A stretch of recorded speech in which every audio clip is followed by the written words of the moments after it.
Today, we are talking about fat tires versus skinny tires. So right now, I'm on my Super 73, which has fat 4-inch wide tires. And the skinny tires, if you will, that I'm talking about aren't necessarily like the road bike, real skinny racing tires. I'm just talking about, standard, 1/2 inch to 1.5 inch tires, like what a mountain bike would have, etc. Right? So those are the skinny tires, let's call them. I could call them standard, but we're just calling them skinny for the sake of skinny versus fat. Okay, so on a fat tire bike, you have more stability. There's more surface area touching the ground on the tires. The tires are wider. You have more stability, especially when you're going through loose sand, you're going through, off-road, gravel, you just have more stability. When you're using a road bike or let's just call it a mountain bike, and you're going through loose gravel, loose sand, it's really loosey-goosey. It's really hard to steer. It's a challenge. In terms of no hands, when you're riding a fat tire bike, it's real easy to ride with no hands. Like I'm doing it right now, like no problem, right?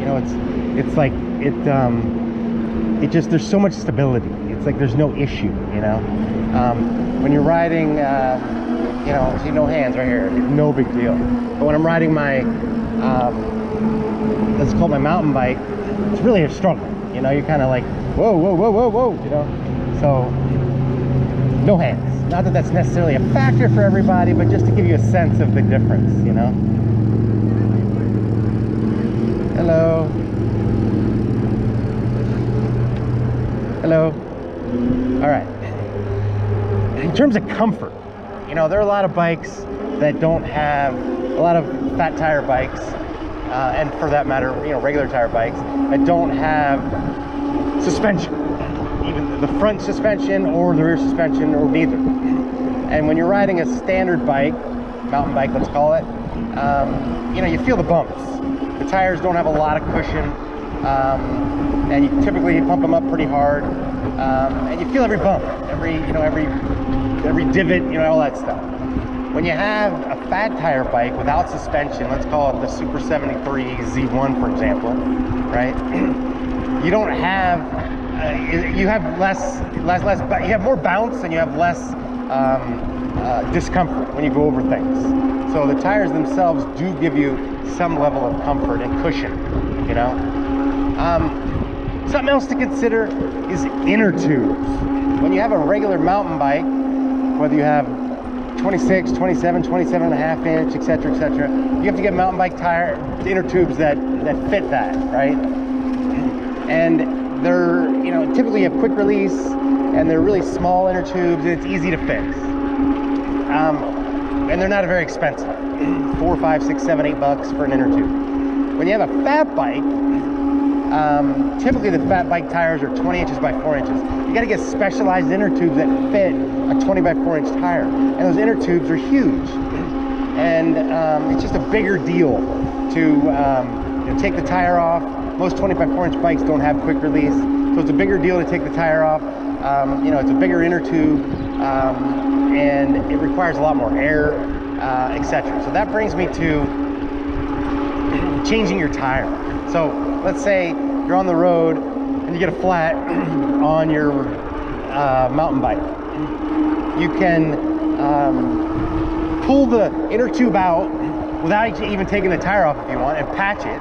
Or you could use your quick release, take the tire off, change your inner tube. And then you could probably use a hand pump if you needed to. It would take a while, but you could, to pump up your tire. Or you could use a CO2.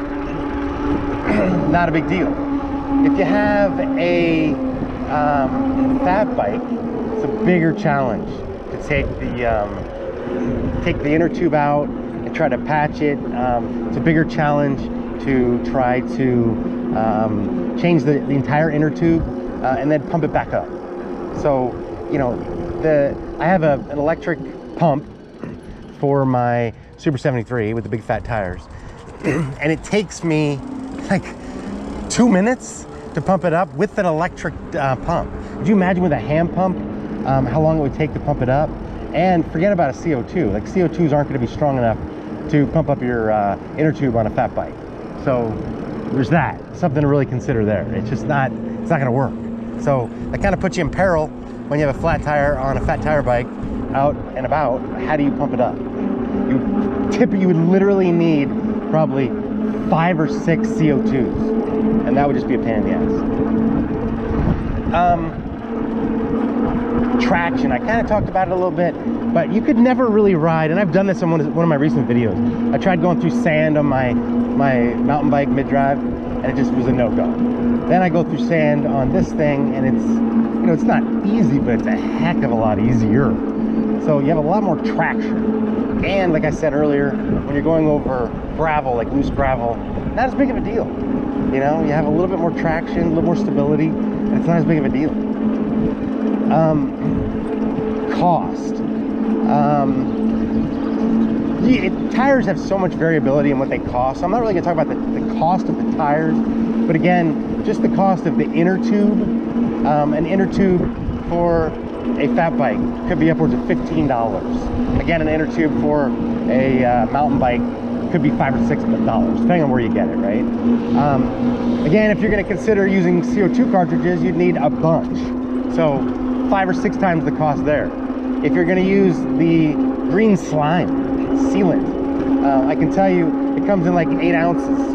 You need like 2 full things to put it in a fat tire bike. A regular mountain bike, you only need to use half a can, right? So the costs add up, you know?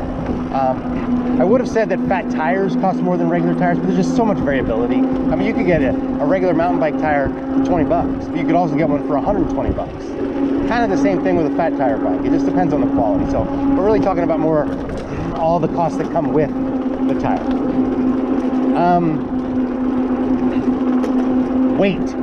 Something else to consider is a road bike or a mountain bike much lighter than a fat tire bike, not just because of the frame, but also the tires, you know? I mean, we're not talking a massive amount, but there's a significant difference in the weight of a standard tire and a fat bike tire. The fat bike tire is just a lot heavier, so it adds a lot more weight. So, and they're typically on more like motorcycle type bikes or motorbikes. So like a Super 73, for example. So the bike is already heavier, now you're adding heavier tires, and you just overall have a heavier bike. So that's something else to consider.